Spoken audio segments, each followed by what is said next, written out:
Assalomu alaykum. Bugun xudo xolasa sizlar bilan E3 frameworkida dependency injection qanday ishlash haqida ko'rib chiqamiz. Dependency injection qanday sozlanadi va qanday foydalaniladi.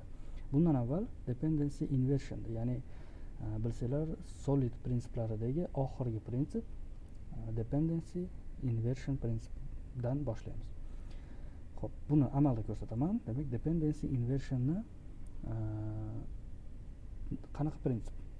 Bu bitta klass boshqa bitta klassga qattiq bog'lanib qolmasligini ta'minlaydi. Amaliyotda ko'ramiz. Demak, construct, hozir men bu yerda post service va post repository degan klasslarni ochib oldim. Oddiy klasslar. Xo'p, delik bizni private property'miz bor. Post repository. This post repository, new post repository. Xo'p, mana aynan shu joyda biz hozir dependency inversion prinsipini buzyapmiz. Nima uchun? Demak, biz post service klassiga post repository klassini qattiq bog'lab qo'yapmiz. Buni minus taraflari. Post repositoryning ichida logikani o'zgartiradigan bo'lsak, u har qanaqa logika bo'lsin,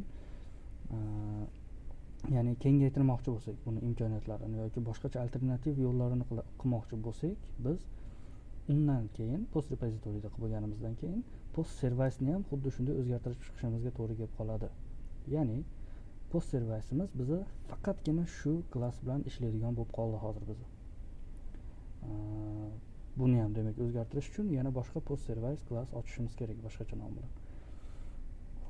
Bu birinchi sababi, ya'ni kengayishlikka xalaqit qiladi bu narsa, noqulaylik tug'diradi. Ikkinchisi bu testlashga. Biz post service'imizni to'g'ridan to'g'ri testlamay qolamiz. Ya'ni productionda ishlatilayotgan post repository bilan ishlanadigan holatda bo'lib qoladi.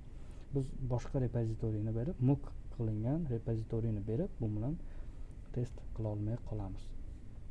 Ana endi buning yechimi sifatida bizga dependency injection keladi.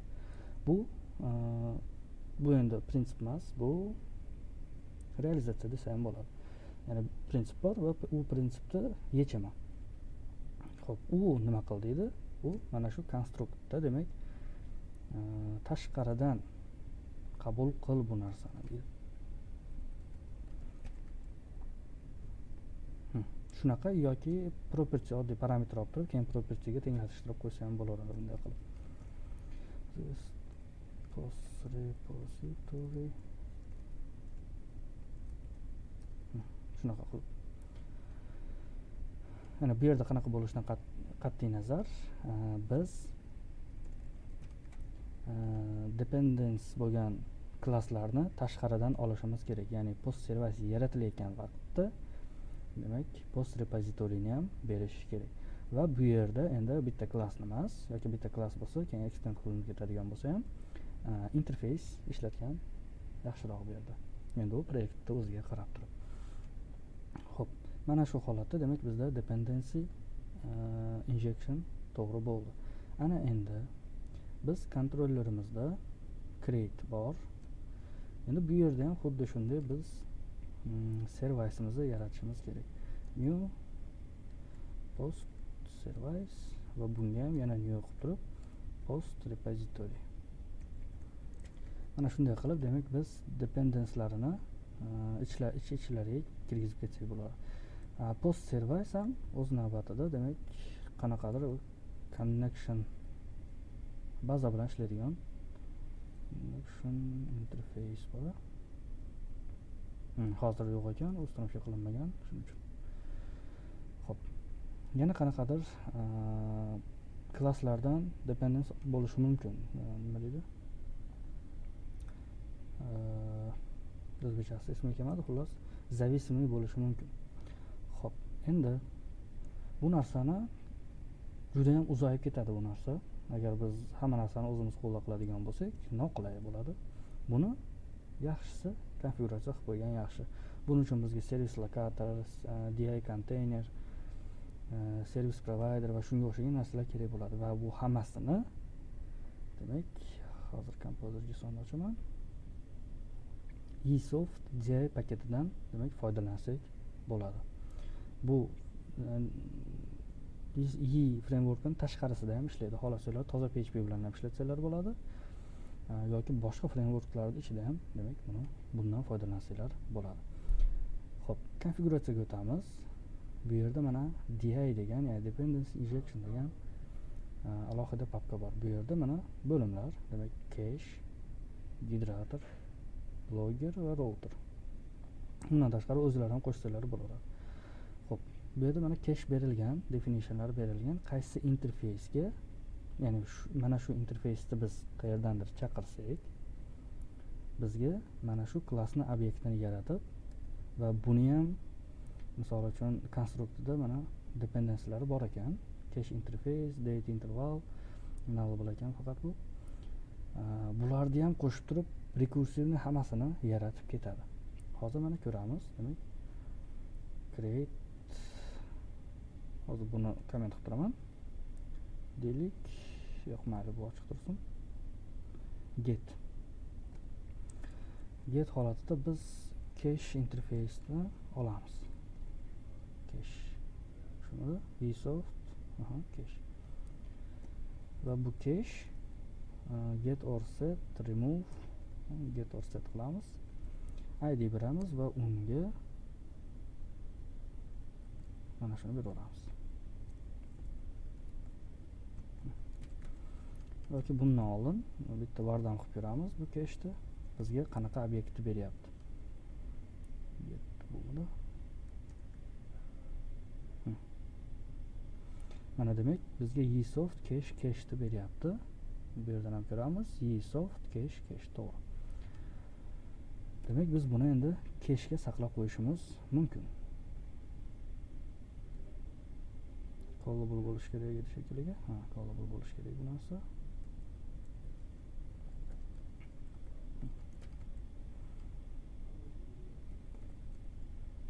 Yo'q, bunaqa emas. Result deymiz. Endi hozir bazaga yoki boshqa joyga bormaganligimiz uchun bizga hozir hech narsa sezilmaydi. Xuddi shu ma'lumot kelaveradi. Lekin cache'ga yozilyapti bu narsa. Menimcha fayl cache'ga yozilyapti. Runtime mana cache. Bir dona cache'imiz bor ekan bu yerda. Demak ishladi. Biz xuddi shunaqa qilib turib kontrollerlarda yoki boshqa klasslarni konstruktorlarida demak dependency'larda qabul qilib olsak bo'ladi. Buni o'chirib yuboramiz, o'zini holatiga qaytaramiz. Endi biz bu yerga post servisimizni yozamiz. Va keyin yana buni ham yordam qilamiz servis. Post servisimizni hech qayerga konfiguratsiyalarga boshqa joyga yozmadik buni qilib, lekin bu yerda hozir get aytgan. Bu yerda ishlayveradi. Nimaga? Mana post repozitoriyni ham yaratib beryapti bunga. Bular chiqib ketadi. Post repozitoriyni ham post servisda zavisimli bo'lgani uchun, dependency bo'lgani uchun, ya'ni konstruktor bo'ldi degani busiz buni yaratib bo'lmaydi, obyektini olib bo'lmaydi degani. Shuni hisobiga u mustaqil emas, nomustaqil. Nomustaqilliklar bo'ladi, nima bo'ladi? Xo'p. Nima uchun biz konfiguratsiyaga yozmasak ham bu narsani topib berdi. Nimaga? Chunki bu klass bo'lgani uchun. Agar bu abstrakt klass bo'lganda edi, bizga xatolik berardi. Bundan anaqa olib bo'lmaydi. Mana definitionni topib bo'lmaydi buni. Bunga definition kerak deydi. Ya'ni qaysi klassligini bilmayman men. Abstraktdan obyekt olib bo'lmaydi deb so'kinadi. Xo'p. Endi deylik interface'ga bog'lab qo'yamiz. Post service interface. Misol uchun bitta metod yozib qo'yamiz, create degan. Hozircha void bo'lib qoladi. Xo'p, endi buni biz bu yerda post service interface, ya'ni bitta interface orqali post create qiladigan servisimizni olib olishimiz mumkin, lekin hozirgi holatda emas. Ya'ni xuddi shunaqa xatolik beradi bizda. Demak, buni konfiguratsiyaga yozishimiz kerak. Generatorga yozsanglar ham bo'ladi, yoki boshqa fayl ochib turib unga ham yozsanglar bo'laveradi. Demak, post service interface va u qaysi klassga bog'lanadi? Post service.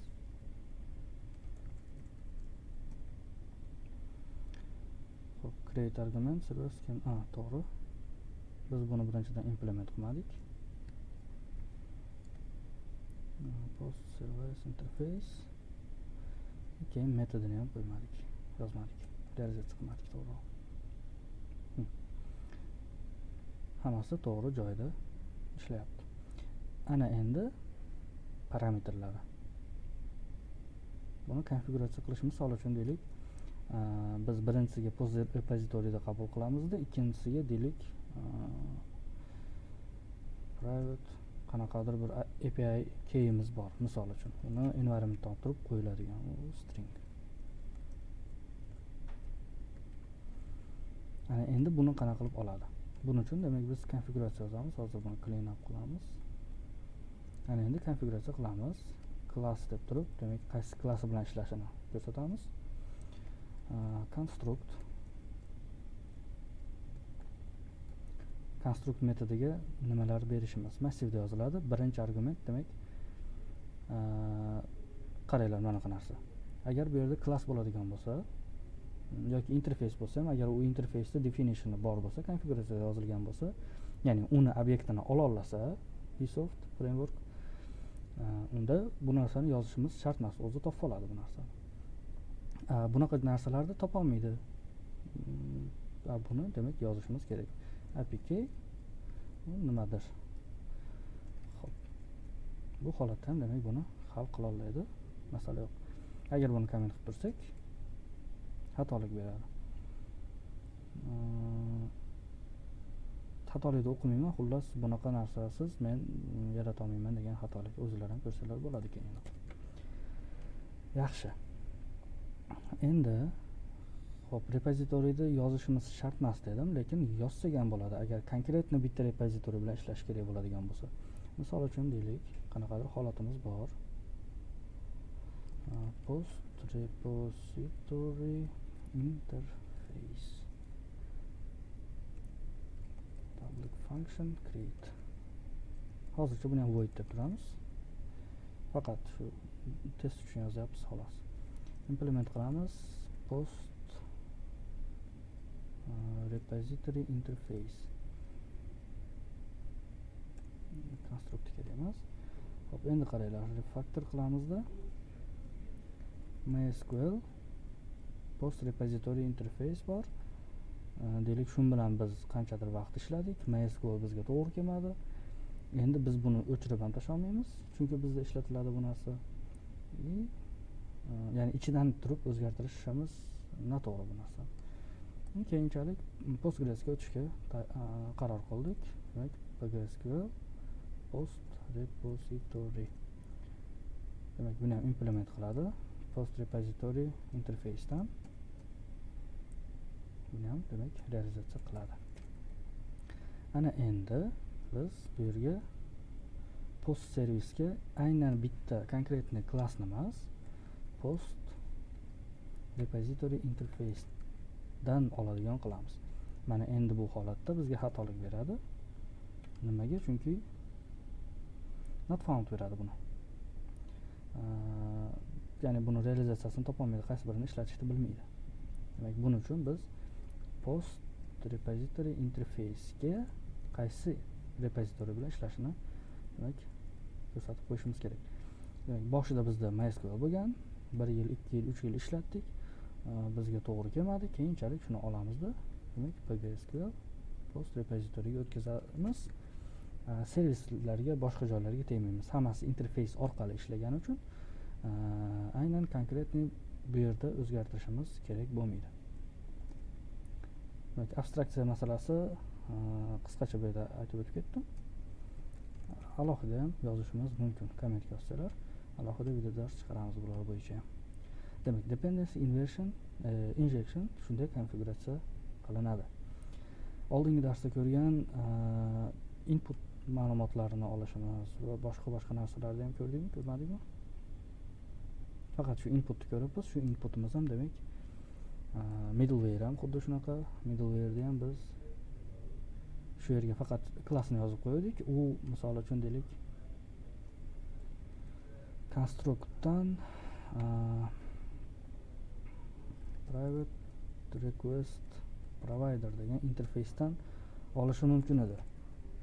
Biz bu yerdan demak oddiy klass deb berib qo'yapmiz. Uni ichidagi narsalarini u o'zi yaratib olyapti. Mana bu yerda servis bularni ham hammasini o'zi yaratib olyapti. Endi bu interfeysdan bo'lgani uchun boshqa narsa yozib bo'lmaydi. Konstruktda demak biz xohlagancha yozishimiz mumkin va buni bizga beradi. To'g'ri konfiguratsiya qilingan bo'lsa hammasi. Xo'p, mana buni tekshirmaymiz. Xo'p. Yana qanaqa holatlari bor?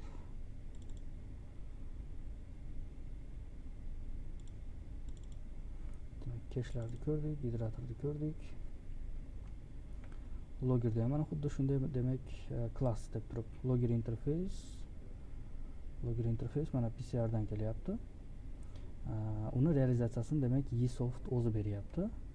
Shu implement qilgani uchun va unga keyin mana konstruktiga kerakli narsalarni berib yuboryapti o'zi. Xo'p, endi yana eSoft definition shunaqa zo'r qilgan. Menga yoqdi shuni realizatsiya qilishgani. Bu yerda mana biz konstrukt deb turib berib yuboryapmiz. Bundan tashqari misol uchun qanaqadir setterlar ham bo'lishi mumkin. Public function deylik set nima bo'lishi mumkin? Set id misol uchun int id qabul qiladi. Mayli return hech narsa qilish shart emas. Yoki keling shu yerga dd qo'yamizda id qilamiz. Demak bu yerga biz metodlarni ham yozishimiz mumkin. Set id turib demak qanaqadir 1 2 3 id'sini beradigan bo'lsak bizga buni bu yerda xo'p invalid definition incorrect method arguments to'g'ri bu massivda bo'lishi kerak. Nimaga massivda? Chunki bizni parametrlarimiz metodimiz bir nechta parametrlarni qabul qilgani uchun bu yerga bitta qiymatni yozib qo'yishimiz noto'g'ri bo'lib qoladi. Shuning uchun hammasini massivda ketma-ketlikda berishimiz kerak. Agar nomli bo'ladigan bo'lsa, demak bunga associative massiv bersak ham bo'ladi. Buni ham bir xil ishlaveradi. Demak id deganga id ni beradi. Misol uchun bundan tashqari name, title boshqa parametrlari bo'lsa ham yozib ko'rsatay. Xo'p, name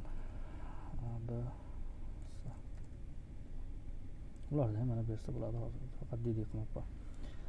Xo'p, keyin buni mayli bu ham turaversin.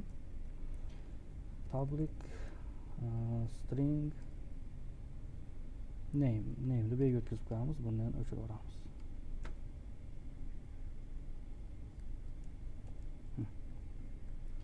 Endi aynan shu propertyni ham set qilib qo'yishimiz kerak. Bu holatda ham name deb yozamiz.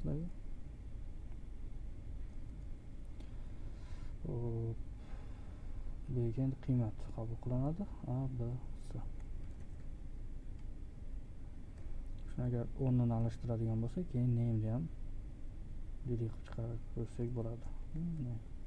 Shunchaki test uchun shu yerga yozyapman. Mana A, B, C deb chiqdi. Demak, birinchi name ga qiymat berdi. Undan keyin set id ni ishlatgani uchun, chaqirgani uchun biz uni bardam qildik. Xo'p, xuddi shunday endi bu private propertylarda ham qilolashi kerak edi. Must be public and writable. Shunali demak public bo'lishi kerak ekan hali. Adashmasam qayerdadir o'qidim, shu private bo'yicha ham ishlaydi deb. Xo'p. Demak, konstruktda olishimiz mumkin, metodlarda olishimiz mumkin. Agar metodimiz bizni bir nechta chaqiriladigan bo'lsa, misol uchun public function with title deylik, yangi narsa qo'shaylik. String title yoki with title emas, comment with comment. Bu bitta massivga to'plab ketaveradi. Demak, private array comments. This comments then comment. Ya'ni yangi element qo'shib ketaveradi ichiga. Buni o'chirib turamiz. Bu holatda demak with comment shunday qilardi adashmasam. Text beramiz, undan keyin comment 2 qilamizda, text 2 qilamiz. Demak, hozir ikkalasiga ham berildi. Endi set id ni oxirida ishlatib ko'ramiz. Shu bilan biz dump qilib ko'ramiz. Yordam qilib ko'ramiz. This comments. Ya'ni ichiga yozilganligini tekshiramiz. Mana bizga ikkalasi ham kelyapti. Demak, biz shu dependency injection emas, bu definition paketi. Shu definitionda demak shunaqa narsalarni zo'r qilib konfiguratsiya qilsak bo'ladi. Xo'p, endi definitionlarni ko'rsataman. Bu hozir mana eSoft DI paketi. Undan tashqari eSoft definitions bor. eSoft injector bor. Bularni ham silkasini qoldiraman. O'zingizlar o'qib, ko'rib, qanday nasrga qilinishini ko'rib chiqsanglar bo'ladi. Biz hozir shu joyda ishlatayotgan hamma narsamiz, demak, shu uchala paket bilan ishlayotgan narsalar. Xo'p. Bugungi dars shulardan iborat edi. Sog' bo'linglar, salomat bo'linglar.